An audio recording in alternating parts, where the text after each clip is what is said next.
welcome to the continuing series of ukulele reviews under the Uke Guide umbrella.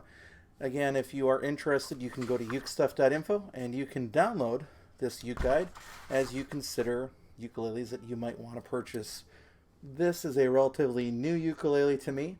It's the Kala SSLNG ukulele. I've actually used it on a few videos already, and I'm going to be honest with you, I have been blown away by this instrument. I own a number of Kalas, and this surpasses all of those by far. And this is a favorite ukulele. There's also a gloss mahogany version that players in the ukulele world rave about, and now I know why. There is something really nice about this ukulele. You can tell I'm already very pleased with it. It is a gorgeous build, but in addition to that, it's priced affordably and it has a great overall sound. So let's talk about the instrument. It's about $150. You can buy it new. I would definitely recommend buying it from a dealer that's going to set it up for you, because that's always helpful. Feel free to check out Mims Ukes or the Uke Republic. I think that even the ukulele site will sell you one of these, because you're getting into more than a $50 ukulele. The ukulele site is wonderful if you're going to buy a more expensive ukulele, but they decided a couple of years ago that they would cut back on the true intro models because there was no overhead on their internet sales.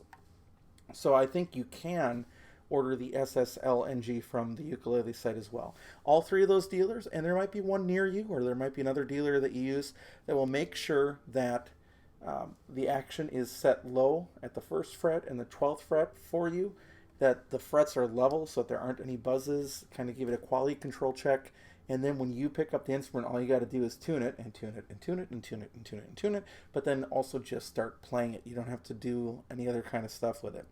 So this one came up for sale on one of the ukulele sort of forums that I follow, and at the price point, I just contacted the person and said, hey, if it doesn't sell, I'm happy to spend, I'm kind of a bargain hunter, so I'm happy to spend this much. So just want to let you know, you don't have to sell it to me, but if nobody buys it, you have a guaranteed sale.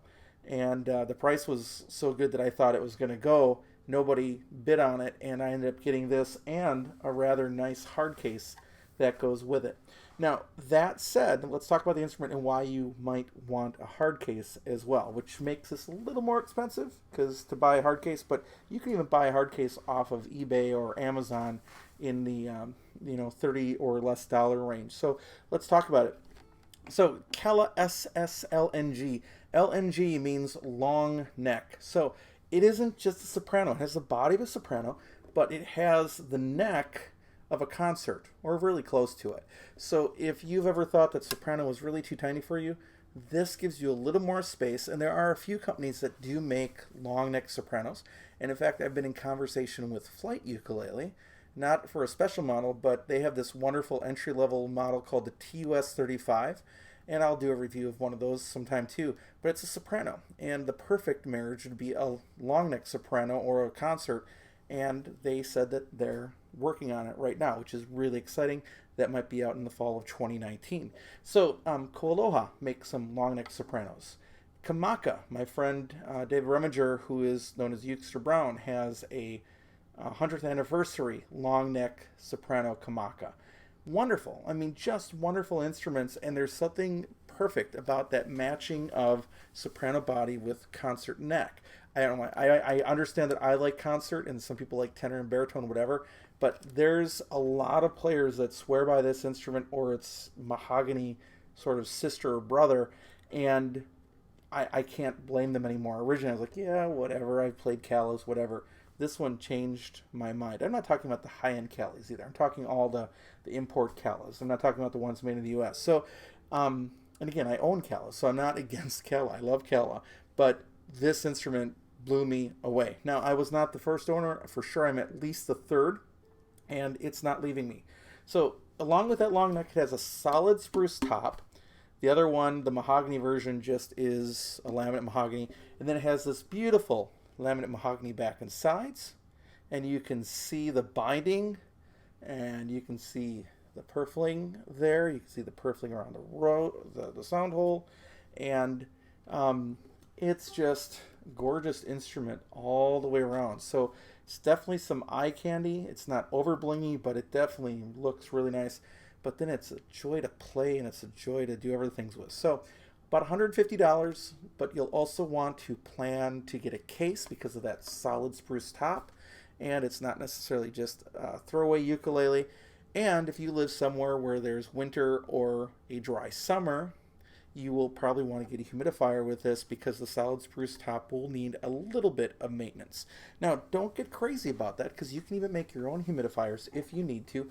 But really, any ukulele with wood in it benefits from some humidity over the winter months in a gig bag or a case. Case is best.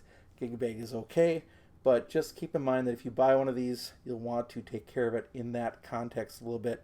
Or if you're buying it for a child or for a younger person, you may want to help them learn how to care for it. And a humidifier, if you get the right humidifier or throw a couple in there, you only have to fill them up like once a week or so, or maybe even less than that, depending on how dry your area is and how it works. But long story short, it's not hard to take care of ukuleles.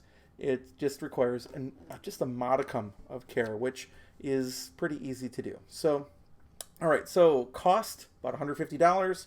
Figure in a hard case, figure in a humidifier. The value massively exceeds the price. Now, I will admit that I was playing this thing, and I was thinking about my Koalohas, and I was thinking like, man, this is really as nice as my Koalohas. So I pulled out my Koalohas, and I was reminded, no, my Koalohas, which are my Hawaiian brand or the import Opios that I also have, now they're a step nicer, but this is also really nice. So I have a person I watch on the internet, Rich Davis. He's on YouTube also, and I watch a lot of his videos.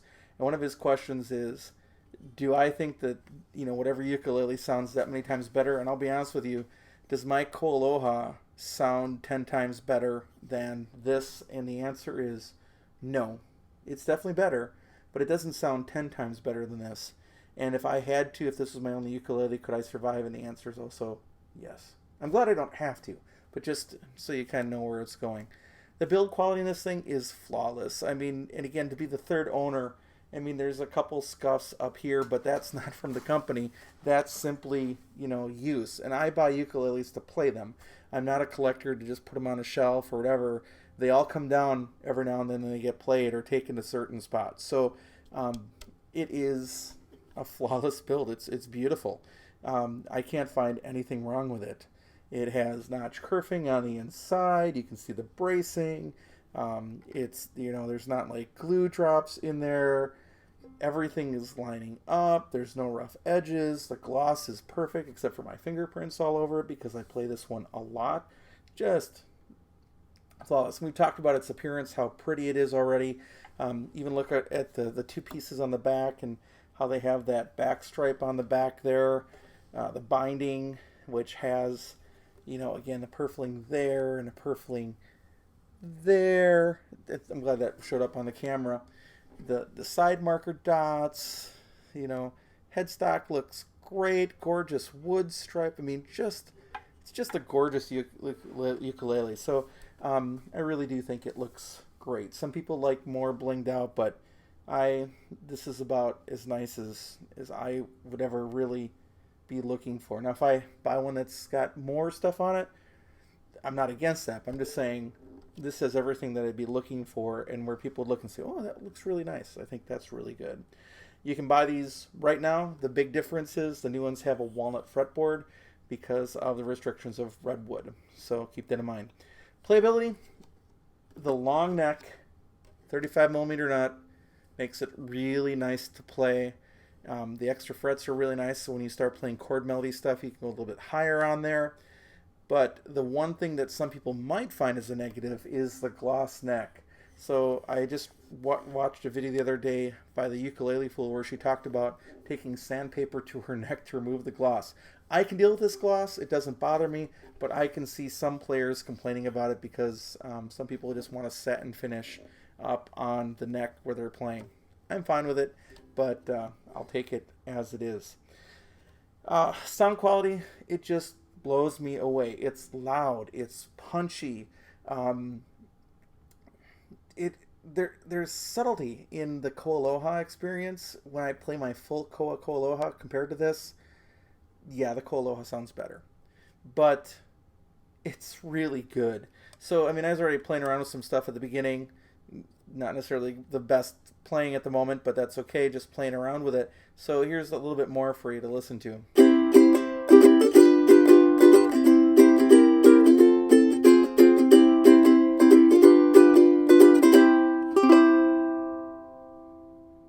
Lots of sustain.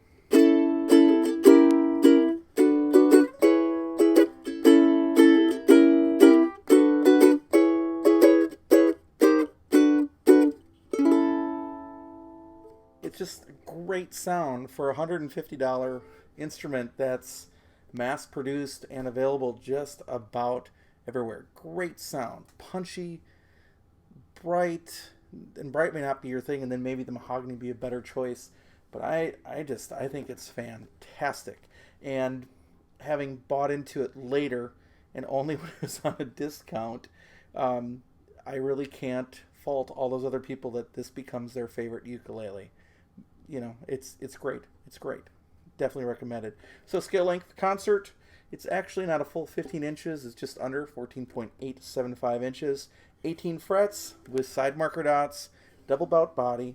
Soundboard is made of solid spruce with laminate mahogany back and sides, and it looks tremendous. So, you know, that's one of the cool things about laminate is that they can make it look really nice, and they have. The fretboard is rosewood. The new ones would be walnut. The bridge is rosewood. It's a standard tie bar bridge. By the way, the strings, the previous owner swapped out the Oasis clears, which apparently when you buy an Oasis, you get double the length. So this is the first time I've played Oasises. Normally I play Martin fluorocarbon strings, but I like these so far, so I might buy some Oasises myself in the future. The nut and saddle should be tusk. That's what Kala puts on all those with an uncompensated saddle. It's gloss, as you can see in the reflection. You can see the ring light if I hold it up the right way. There it is, right there. Lots of fingerprints all over it. 22.5 inches long, 15.9 ounces heavy, so not very heavy. Closed gear tuners, which look really nice with the solid metal. That looks really nice. Action at the first fret is 0.5 millimeters. I am not sure, in fact, I'm pretty sure that that wasn't the way that it originally was. So either this was bought from a vendor that set that, or previous owners of the ukulele that are ukulele players set it low, and it's about 2.75 millimeters at the 12th fret. Totally playable. Very nice. Nut width is 35 millimeters, basically, and the space between each string at the first fret is 8.61 millimeters, with a total of 28 millimeters from A to G. Pretty common for most ukuleles. And the depth at the third fret is 21.31 millimeters, so pretty standard with, again, that standard Chinese import sort of C or D shape with that gloss neck that some people may or may not like. So, people weren't wrong about this instrument. It's really good. If you are a person looking at buying a first ukulele and you know that you're going to be sticking with it, this would definitely be on my please consider list. Again, from one of those great vendors, Mims, Ukes, Uke Republic, the ukulele site, and buy a case and buy a humidifier with it and just love to play the instrument. I mean, yeah, you can buy a cheaper entry level, but if you're going to know that you want to spend a little bit more, but not crazy spending, for less than $200, you should be able to get everything that you need for a ukulele that literally should last you the rest of your life if you just do a little bit of minimal care with humidity on it. So highly, highly, highly recommended. And on the Uke Guide, this is going to be the first ukulele that I give a 5.0 rating. It is that good. And especially being in the low price point for a ukulele that you can just play and not be embarrassed by, that's going to last and give you everything that you need, it's fantastic. And if you think that you need it electrified, most of these vendors, Mims Ukes, Uke Republic, or the ukulele site, would be happy to put in various pickups with you if you think that you need to amplify something like this for your use. Just remember, no ukulele has to be just an acoustic ukulele. They sell pickups that can be installed by a good vendor or even a luthier, someone near you, that you can always convert a ukulele. So if the case is that you're looking for an electric version of a ukulele like this, for the price of the actual pickup and the system, like the Misi pickups or things like that, they're not exactly cheap, but you can also add those to any ukulele to get a high quality amplified version if you want. So 5 ukuleles, and I'm not shy of that at all. And yeah, I did get mine for a bargain, but I think if you think about it, if I'm comparing this in my brain to my Koalohas, that really tells you how good it is and how good of a value that it really is for the sound that you're getting. So thanks for watching, and we'll catch you next time.